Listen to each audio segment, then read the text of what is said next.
Salut la gang, bienvenue à Radio B52, votre podcast. Merci de nous écouter en grand nombre, toujours plus nombreux. Abonnez-vous à YouTube, c'est très important. Abonnez-vous également à notre page Facebook Radio B52. On part ça. Régis Labaume est en élection municipale. Il vise un autre mandat. Il vise à être élu au début du mois de novembre. Et la situation au niveau du régime de Régis Labaume est absolument pathétique. C'est catastrophique. Puis c'est rendu, dans le fond, pratiquement inexplicable de voir comment un politicien peut s'accrocher au pouvoir. Quand on parle de l'ivresse du pouvoir, c'est vraiment, vraiment le cas de Napoléon Labaume.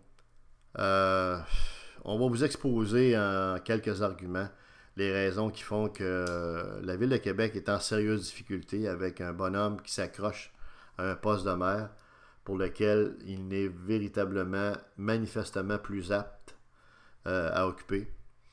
Le gars est dépassé, il n'est plus là, il est rendu, son niveau d'agressivité a augmenté, d'amertume, puis il voit des ennemis partout en arrière de chacun des arbres, tu sais. Alors, je ne sais pas comment ça s'appelle en psychologie, tous ces problèmes comme ça. Bref, le gars a beaucoup de problèmes, personnels en plus. Alors, la Ville de Québec est en sérieuse difficulté avec un bonhomme qui va être réélu parce que, pour des raisons qu'on n'analysera pas dans ce podcast-ci, parce qu'elle serait un petit peu longue à décrire, pour des raisons X, Y, Z, dans le fond, il va être réélu. Il y a des gens qui l'adorent. Plus il fait ses coups de gueule, plus il est aimé par une frange des gens ici à Québec. Et bon, c'est comme ça. Mais ce qu'il faut voir là, à la base, c'est que le régime de Régis Labaume est un gâchis monumental sur à peu près toute la ligne. Et il va réussir à avoir un troisième mandat. Ça fait 8 ans qu'il est ici. Il devrait y avoir une loi d'ailleurs qui défend de faire plus que 2 mandats au niveau des maires. Là. Je ne sais pas ce que le gouvernement attend pour passer une loi pour s'assurer qu'il y a un renouvellement, puis qu'on évite de se retrouver avec un vieux politicien usé à la corde qui est amer, qui est désagréable, puis qui fait, que les journalistes peuvent même plus poser de questions sans se faire rabrouer, sans se faire traiter de gros tatas, etc. Plutôt que de rentrer dans ses terres, il s'accroche au pouvoir là-bas, puis il va être réélu. Mais son régime est un gâchis. Voici pourquoi. Il y a eu un rapport du vérificateur général. Juste un exemple concret. Et le rapport, entre autres, met en lumière la gestion des arénas à la Ville de Québec est désastreuse. Pourquoi? Quelques informations qui vont vous concrétiser pourquoi c'est désastreux. Il y a 192 heures gratuites qui ont été données alors qu'elles auraient dû être facturées à un tarif horaire de 207$ de l'heure. Donc, c'est un manque à gagner sur au niveau de la ville. Puis Dieu sait qu'elle en a besoin. Il y a des heures de glace qui ont été attribuées à des organismes gratuitement, alors que ces heures-là ne se situaient pas dans des plages horaires gratuites. Okay? Ensuite, la tarification d'une patinoire à l'autre diffère selon l'arrondissement. Alors on comprendra là, que ça, c'est également un peu bizarre parce que finalement, ça reste de la glace, toutes les mêmes arénas. Il y a certaines commissions scolaires qui sont facturées pour les arénas puis d'autres pas. Ensuite, la facturation, dans un certain cas, représente un manque à gagner de 50 000 $ qui est à peu près inconcevable parce que le budget de la patinoire en question est déficitaire à cause de ça. Puis finalement, la ville ignore complètement le nombre de glaces ou d'heures de glace qui a été non utilisées.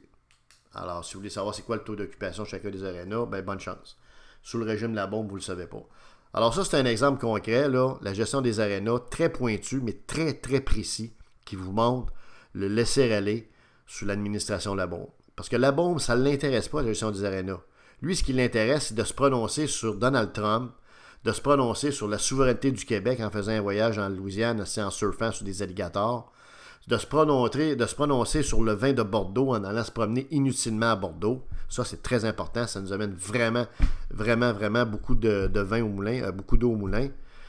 Bordeaux. Ce qui l'intéresse, c'est finalement les grandes questions nationales. En fait, la bombe n'est pas, au bon niveau de gouvernement. Là. Il ne devrait pas être au niveau municipal. C'est trop petit pour lui maintenant. Hein? On le voit très bien parce qu'il se prononce sur un paquet d'affaires qui ne sont pas de son ressort parce que lui, il gère une ville. Mais il se prononce sur des enjeux nationaux, québécois et canadiens et internationaux même. Alors, imaginez-vous comment que le gars, comprends-tu, là, il explose de tout partout. Il n'est plus là pantoute, comprends-tu, il tilte, là, la machine est tiltée, là. Il y a carrément des courts-circuits, la boîte à fusibles, là, elle est brûlée, là. Alors, ça va pas du tout. Le régime est un gâchis également, parce qu'on l'a vu avec les food trucks. Les food trucks sont un succès à Montréal. C'est un succès. Un succès dans à peu près toutes les villes américaines. Il y a juste une place en Amérique du Nord où les food trucks ont été un échec monumental. Évidemment, c'est où? C'est ici, sous le régime de Régis Napoléon Labaume. Les food trucks, lui, ils ont envoyés dans des nowhere, comprends-tu, où personne ne va, tu sais, à côté des bacs à vidange quasiment. Tu sais, ça n'a aucun bon sens ce qu'il a fait avec les food trucks. Les gens investissent 200 000 $, puis ils se font envoyer un peu partout en périphérie au lieu d'être dans où est-ce qu'il y a de l'achalandage, puis où est-ce qu'il y a des gens qui vont pouvoir acheter leurs produits. Vous comprendrez que ça ne donne rien de mettre un food truck en plein milieu d'un parc, du parc Bardi, OK, où est-ce que jouent des petits-enfants de 8 ans, 10 ans au baseball, puis à la balle. Bon, c'est ça qu'il a fait, là. C'est un échec monumental. En plus, les food trucks à Montréal, en passant, il y a même une application qui te permet de savoir où est-ce qu'ils sont en ville. Je dis ça de même, là, parce qu'évidemment, au niveau de l'informatisation de sa ville, la bombe, c'est également un gâchis. Il n'y a absolument rien qui se passe là. Le gars, il n'aime pas l'informatique, puis il ne comprend pas ça. Puis probablement que pour lui, c'est rien qu'un coup encore. C'est un autre gestionnaire ou dirigeant qui ne comprend pas en tout que les technologies, c'est un levier à valeur ajoutée dans une ville, comme dans une entreprise. Donc, c'est un gâchis également sur ce plan-là. Sa déclaration sur Amazon, on fait juste vous lister un certain nombre de ces gâchis. C'est ça qu'on fait là, actuellement. Là. Sa déclaration qu'il a faite il y a quelques jours sur Amazon, qui a été largement commentée, donc on ne le commentera pas. On va se contenter de dire qu'ici, on a carrément fait des arrêts cardiaques, comprenez-vous, quand on a lu ça, parce qu'on est des gens de techno, vous savez, ici, la gang, le crew. D'envoyer chier Amazon, ça relève de la plus pure stupidité. Ça montre tout simplement que c'est un pense-petit, puis c'est un gars qui comprend, mais pas en toute l'importance des corporations, d'avoir des corporations d'envergure dans une ville pour faire grandir sa ville. Alors, tu sais, il veut faire de Québec un gros Dolbeau. Plutôt que de lui retourner dans son Dolbeau natal, Dolbeau Sud. Régis, on le répète, tu peux jouer plein de belles choses à Dolbeau. Retourne donc par là un petit peu, là. Tu peux faire de la pêche, de la chasse. Tu vas pouvoir courir avec les sangliers dans les champs, en butinant avec les abeilles, les papillons, en sautillant avec ton parapluie pour te protéger la tête du soleil et des rayons pour pas que tes lunettes bleues viennent vertes, etc., etc. T'as un beau patelin, là. Veux-tu y retourner, Régis, là? Ton temps est fait. Time is up. Comprends-tu? T'es plus capable, là. La machine est tiltée. T'sais, le buzzer a sonné, là, tu sais, là, la neige dans l'écran, là. T'sais, t'es réveillé, là, puis à l'écran, c'est de la neige, comprends-tu, là? C'est trop angoissant, ça, à 3 heures du matin, surtout. C'est là que t'es rendu, mon Reggie, là. On continue dans l'histoire d'horreur du régime Labaume après Amazon, déclaration absolument ridicule qui a fait paraître la ville de Québec comme une petite ville provinciale qui est complètement en dehors de son temps. Complètement en dehors de son temps, au Moyen-Âge. Autre gâchis, les taxes. Les taxes ont augmenté au niveau des résidences, qu'ils le veulent ou non, puis surtout au niveau des commerces. Les commerces sont étranglés financièrement. Ce qui fait qu'il y a beaucoup de commerces qui n'arrachent, puis il y a beaucoup de commerces qui ont fermé leurs portes. Lui, sans sac. Gâché également au niveau des parcomètres. Il a mis des parcomètres dans une rue qui s'appelle la rue McGuire. Et évidemment, ça a fait fuir du monde. Donc, il y a des très, très gros commerces qui ont quitté la rue McGuire, puis qui est en train de devenir une rue sans trop de vie, un peu morte, grâce aux parcomètres à la bombe. Donc, finalement, les parcomètres ont nui davantage qu'ils ont aidé. Il n'est pas capable de comprendre ça, tout le monde y avait dit. Parce que son problème, la bombe, c'est que si tu ne penses pas comme lui, tu es un cave. Puis lui, il se trompe jamais. Or, il se trompe tout le temps. Voyez-vous, avec qui qu'on est pris, là, je répète. Il pense qu'il se trompe jamais, il se trompe tout le temps. Ça, c'est le gars qui dirige la ville de Québec. Et évidemment, Papy Schtroumpf, Couillard, est à 4 pattes devant lui, comme à peu près tous les politiciens, ils n'ont toutes peur, sauf exception. Ça fait que c'est certain que ça le conforte dans sa, je dirais, dans son trône, comprends-tu, dans son trône, dans sa tête, en tout cas, qui est d'empereur de la ville de Québec, comprenez-vous. Fait qu'on est vraiment dans la difficulté.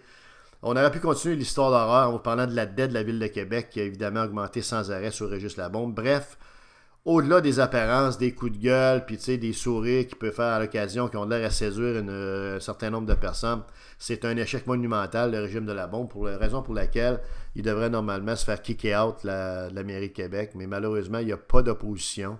On a un gars d'un côté un peu bizarre avec une barbe qui se fait appeler Québec 21, qui est pas trop glamour, pas trop de stature. Puis on a évidemment Anne Guérette, la planteuse de fleurs, l'émule de Jean-Paul Lallier, en tout respect pour sa mémoire. Fait que c'est à peu près la situation ici à Québec. Bref, on est dans la marde. Alors, Monsieur Labombe, s'il vous plaît, si vous aimez vraiment la ville de Québec, comme vous le dites, là, si vous vraiment, là, c'est la ville d'adoption, là, Québec, parce que vous êtes originaire de Dolbeau du Saguenay. Mais si vraiment vous aimez Québec tant que ça, vous allez nous faire la grâce de quitter la mairie.